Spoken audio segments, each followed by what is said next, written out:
இந்த அரசால் முன்வைக்கப்பட்ட அரசியல் தனி தீர்மானத்தின் மீது மாண்புமிகு உறுப்பினர்கள் திரு ER ஈஸ்வரன் அவர்கள், முனைவர் ஜவஹர்லா அவர்கள், திரு கு சின்னப்பா அவர்கள், திரு கே மாரிமுத்து அவர்கள், திரு மா சின்னதுரை அவர்கள், திரு மு பாபு அவர்கள், திரு GK மணி அவர்கள், திரு கு செல்வ பெருந்தகை அவர்கள், மாண்புமிகு எதிர்க்கட்சியினுடைய துணைத் தலைவர் ஆகியோர் தங்களுடைய கருத்துக்களை தெரிவித்திருக்கிறார்கள்.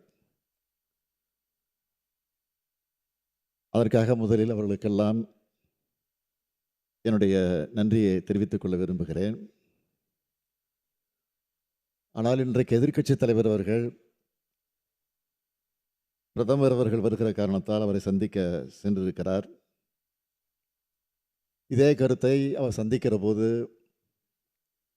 எடுத்து சொல்வார் என்ற நம்பிக்கை, எப்படி எதிர்க்கட்சி துணைத் தலைவர்கள் இந்த தீர்மானத்தின் மீது எடுத்து வைத்த கருத்துக்களை அதையே அடிப்படையாக வைத்து நிச்சயமாக வழிமுடிந்து பேசுவார் என்று நான் எதிர்பார்க்கிறேன். நான் மட்டுமல்ல, இங்கு இருக்கக்கூடிய நீங்களும் எதிர்பார்த்து காத்திருக்கிறீர்கள்.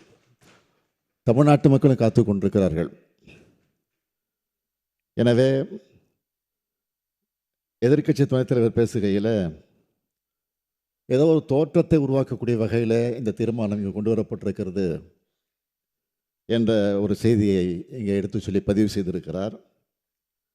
ஆனால் கிராமப்புற மக்கள் என்ன சொல்கிறார்கள், அதை அவர் முதலில் தெரிந்து கொள்ள வேண்டும் என்று நான் இந்த நேரத்தில் கேட்டுக்கொண்டு, எது எப்படி இருந்தாலும் இதை பற்றியெல்லாம் நான் அதிகம் இங்கே விமர்சனம் செய்ய விரும்பாமல், ஆனால் அதே நேரத்தில் குறை சொல்லி இதை ஒரு தோற்றத்தை கொண்டு வருவதாக சொல்லியிருந்தாலும் அதையும் தயவுசெய்து இங்கே பதிவு செய்யப்பட்டிருக்கிறது. எனவே அதை நான் மறுக்கவில்லை.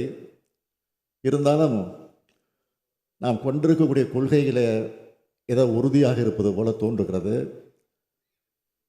அப்படி தோன்றக்கூடிய அதை உறுதி செய்யக்கூடிய வகையில் நிச்சயமாக மாண்புமிகு பிரதமரிடத்தில் எதிர்க்கட்சி தலைவர் அவர்கள் என்று எடுத்துச் சொல்வார் என்ற நம்பிக்கையோடு இந்த தீர்மானத்தை பேரவைத் தலைவர் அவர்கள் நிறைவேற்றி தர வேண்டும் என்று கேட்டுக்கொண்டு அமைகிறேன். நன்றி. மாண்புமிகு முதலமைச்சர் அவர்களின் தீர்மானம் பேரவையின் முடிவுக்கு விடப்படுகிறது. ஏற்போர் ஆம் என்க, மறுப்போர் இல்லை என்க. மறுப்போரே இல்லை என்று கருதுகிறேன். மறுப்போரே இல்லை. தீர்மானம் ஒருமனதாக நிறைவேறியது. உடனுக்குடன் செய்திகளை தெரிந்து கொள்ள சன் நியூஸ் பெல் ஐகானை கிளிக் பண்ணுங்க.